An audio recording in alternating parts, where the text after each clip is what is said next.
स्वतः ground लेवलच्या meetings सध्या attend करत आहेत आणि तुम्ही म्हटल्याप्रमाणे वैचारिक जे आपले पक्ष आहेत मित्र पक्षांचं बोलणं चालू आहे तेव्हा आतापर्यंत किती आपल्या विचार जुळणाऱ्या पक्षांसोबत आपलं बोलणं झालेलं आहे या बैठका झाल्या आहेत एकत्रीकरणाबाबत? काही जिल्ह्यांमध्ये आपली BRSP आणि BSP या पक्षांच्या लोकांसोबत आपली एक बैठक झालेली आहे आणि समोरच्या बैठकीमध्ये आता ते क्लिअरन्स येईल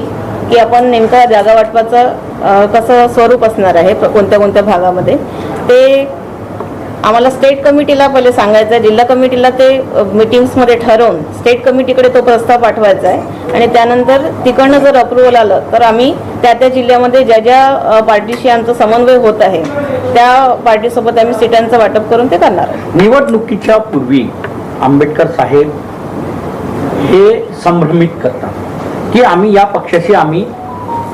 म्हणजे हात मिळवणी करू म्हणून. नंतर जशा निवडणुका येतात तर ते ऑक्सिजनवर ठेवतात आंबेडकरी जनतेला. ज्या पक्षाची लोकसभा ऐकून घ्या, लोकसभा विधानसभेमध्ये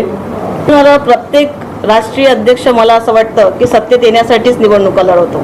आणि श्रद्धेय बाळासाहेब आंबेडकर पण तेच काम करतात. त्यांनाही कुठेतरी वाटतं की वंचितांना एक मान सन्मान मिळाला पाहिजे, त्यांचं पण प्रभुत्व प्रशासनात असलं पाहिजे.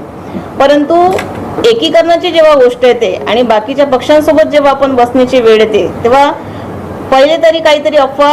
पसरवल्या जातात आणि जेव्हा मेन मुद्द्यावर बोलण्याची वेळ येते तेव्हा ती गोष्ट कुठेतरी निस्तारित केल्या जाते आणि मग कुठून तरी अपप्रचार करून श्रद्धेय बाळासाहेबांना बदनाम करण्याची सुद्धा प्लॅनिंग अशा प्रकारे जनतेत अफवा पसरवून केली जाते.